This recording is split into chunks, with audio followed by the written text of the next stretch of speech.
Bonjour, nous sommes les Theta Class. Nous avons un projet sur l'écologie et plus spécifiquement autour des papillons. Après la lecture d'un article de journal traitant de la disparition des insectes en Europe, nous nous sommes demandé si les papillons que nous admirons dans la classe étaient eux aussi victimes de cette hécatombe à l'échelle mondiale. Nous nous sommes donc lancés dans un projet de s'aventurer sur ces petites bêtes tout en couleurs. Nous avons commencé nos recherches par un dessin scientifique afin de nous rendre compte de ce que nous pensions de leurs caractéristiques physiques. Au départ, nous pensions qu'ils avaient une bouche, des yeux. Nous n'étions pas d'accord sur le bon nombre d'ailes. Personne ne pensait la même chose. Il nous a donc fallu s'engager dans des recherches pour mieux les connaître et les comprendre.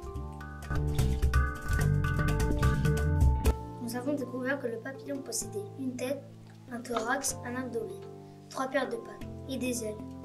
Seulement le papillon a des particularités qui le différencient des autres insectes. En effet, nous avons découvert que ses ailes n'étaient pas composées de tissu et de peau, mais de microscopiques écailles. Contrairement à ce que nous pensions, le papillon ne possède pas de bouche, mais une trompe enroulée sur elle-même.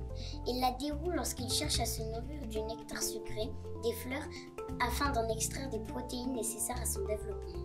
Le papillon est un insecte particulier.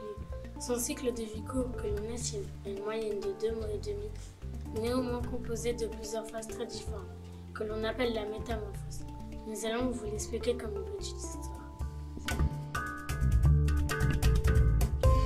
Il était une fois un musculote de quelques millimètres qui rêvait de devenir papillon. Déposé sous une feuille par sa mère, il attendait le grand jour. Il lui faudra 10 pour sortir de son œuf. Petit Et gourmand, passionné dévore feuille par feuille pendant 45 jours. afin de créer son cocon. Appelé chrysaïde. Posée sur une branche, elle s'enroule de ses fils de soie afin de créer le lieu de sa métamorphose. Normalement, cette phase dure une moyenne de 8 jours. Cependant, Contrairement à ses semblables près durant la saison chaude. il lui faudra hiberner et attendre les premiers rayons de soleil afin de devenir un magnifique papillon. La métamorphose est surprenante. Les caractéristiques physiques de l'animal se modifient et se transforment considérablement. Son cerveau, son système nerveux, sa peau jusqu'à son cœur, tout se change afin de devenir un papillon. Une fois sorti de sa chrysalide, le papillon doit attendre plusieurs heures pour étendre ses ailes et les sécher avant de pouvoir s'envoler et chercher son partenaire afin de se reproduire. La recherche est compliquée, alors les femelles produisent un gaz invisible appelé phéromone. Les mâles le détectent à plus d'1 kilomètre et sont attirés vers les femelles qui choisiront leur mâle en fonction de leur talent, doués en camouflage ou en séduction. Les séducteurs sont beaux et colorés. Les discrets se camouflent et se fondent dans le décor. Mais certaines espèces font les deux, comme le papillon hibou.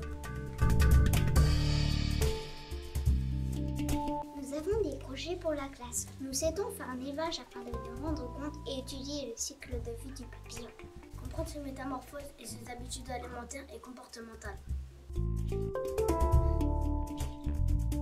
Nous sommes très intéressés par leurs moyens de communication, mais nous ne comprenons pas comment ils y parviennent.